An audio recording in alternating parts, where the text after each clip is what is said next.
খ্রিস্টীতে শ্রদ্ধাভাজন প্রিয়জনেরা, আজকের এই রবিবাসরীয় দিনে, প্রভুর দিনে আপনাদের সবাইকে জানাই অনেক অনেক শুভেচ্ছা ও অভিনন্দন। প্রভু যীশু খ্রিস্টের অনুগ্রহ, কৃপা ও শান্তি আপনাদের সকলের মধ্যে বিরাজ করুক।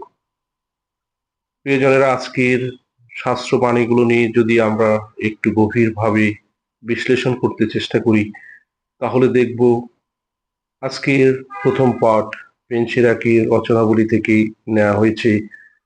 সেখানে ঈশ্বর বলেছেন যে আমাদের সামনে সেই দুটি পথ আছে, সেই ভালো পথ এবং মন্দ পথ, আলোর পথ এবং অন্ধকারের পথ। আমরা যদি গত রবিবারে সেই পাঠ শুনি, যিশু বলেছেন, আমি জগতের লবণ ও আলো। অর্থাৎ আমরা যদি এই জগতের যিশুকে অনুসরণ করতে চাই, তাহলে আমাকে আপনাকে সেই জগতের আলো এবং লবণ হয়ে পথ চলতে হবে। অর্থাৎ যিশুকে অনুসরণ করে প্রভু যিশু যে আলোর উৎস, প্রভু যিশু যে সেই স্বাদযুক্ত লবণ, প্রভু যিশুকে অন্তরে নিয়ে আমি আপনি সামনের দিকে এগিয়ে যেতে পারি এবং প্রভু যিশুর শক্তিতে আমি আপনি শক্তিমান হয়ে উঠতে পারি। আমরা পবিত্র বাপ্তিস্ম সাক্রামেন্ট গ্রহণের মধ্য দিয়ে আমরা প্রভু যিশুকে হৃদয়ে গ্রহণ করেছি, আমরা প্রভু যীশু খ্রিস্টের শিষ্য হয়েছি। তাই আমাদের জীবনে, আমাদের প্রতি মুহূর্তে আমরা প্রভু যিশুকে সঙ্গী করে আমরা সামনের পথ চলতে পারি এবং ঈশ্বরের আদেশ নির্দেশ, বিধিবিধান পালন করে মানুষকে সেই পথে নিয়ে আসতে পারি।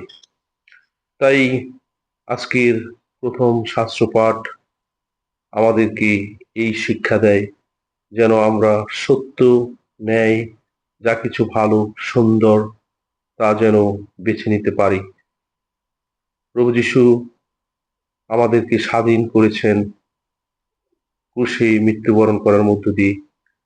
ঈশ্বর, তিনি আমাদেরকে সৃষ্টি করেছেন, আমরা তার সৃষ্ট সেরা জীব, আমরা তার সন্তান।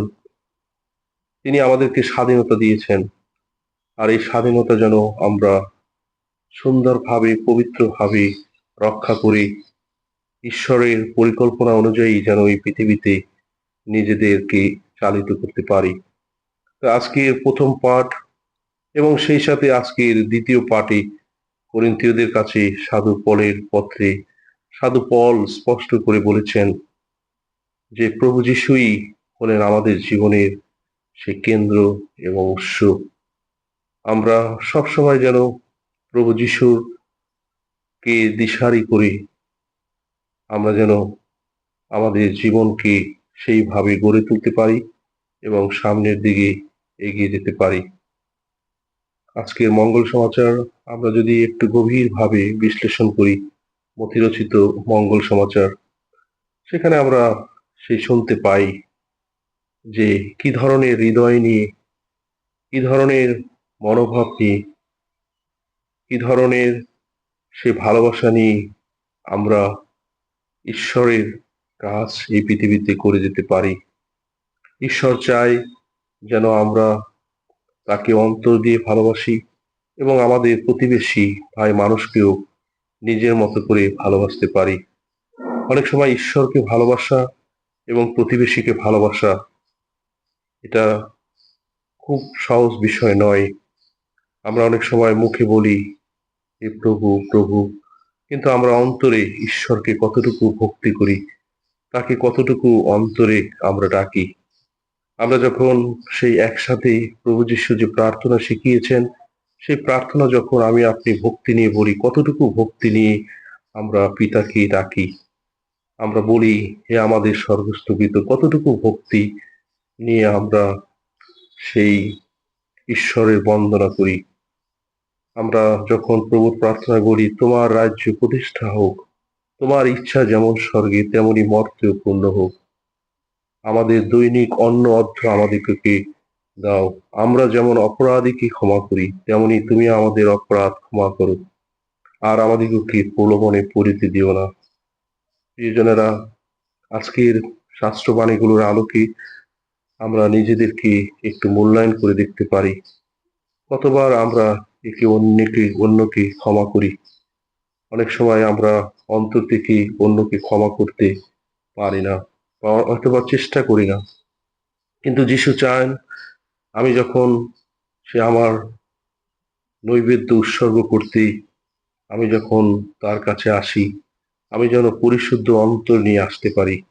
আমি যেন সবকিছু ছেড়ে দিয়ে প্রভু যিশুকে বলতে পারি, হে প্রভু যিশু, তুমি আমার প্রতি দয়া করো। হে ঈশ্বর, তুমি আমার প্রতি দয়া করো, আমাকে ক্ষমা করো। আর যখন আমরা সেই নম্র বিনম্র অন্তর নিয়ে সেই পবিত্র শাস্ত্রবাণীতে সেই করগ্রাহকের মতো অনুতপ্ত হৃদয় নিয়ে আমি আপনি যখন বলতে পারবো, হে প্রভু, আমাদের প্রতি সদয় হও, তাহলে অবশ্যই ঈশ্বর আমার আপনার প্রতি সদয় হবেন। আমার আপনার নৈবেদ্য ঈশ্বর গ্রহণ করবেন। এই পৃথিবীতে চলতে গিয়ে আমরা একে অন্যের সাথে আমাদের সম্পর্কের সেই চির ধরতে পারে। আমাদের স্বার্থ, আমাদের লোভ, আমাদের হিংসা, আমাদের সেই মন্দ বাসনা আমাদেরকে একে অন্যের কাছ থেকে দূরে সরে নিয়ে যেতে পারে। কিন্তু আমরা যেন ভালোবাসার হৃদয় নিয়ে আমরা যেন যিশুর দিকে তাকাতে পারি। প্রভু যিশুর সে আহ্বান, আমি যেমন তোমাদেরকে ভালোবেসেছি ঠিক তেমনি তোমরাও একে অন্যকে ভালোবাসো।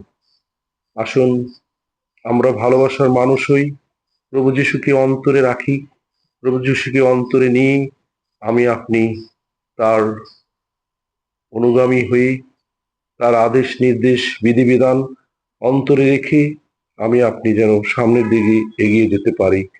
আজকের এই রবিবাসরীয় দিনে ঈশ্বর আমাদের সেই আলো এবং জ্ঞান দান করুক, প্রজ্ঞা দান করুক, যেন আমরা সত্যের পথে থেকে ন্যায়ের পথে থেকে প্রভু যিশুর বাণী প্রচারে সদা নিবিষ্ট থাকতে পারি।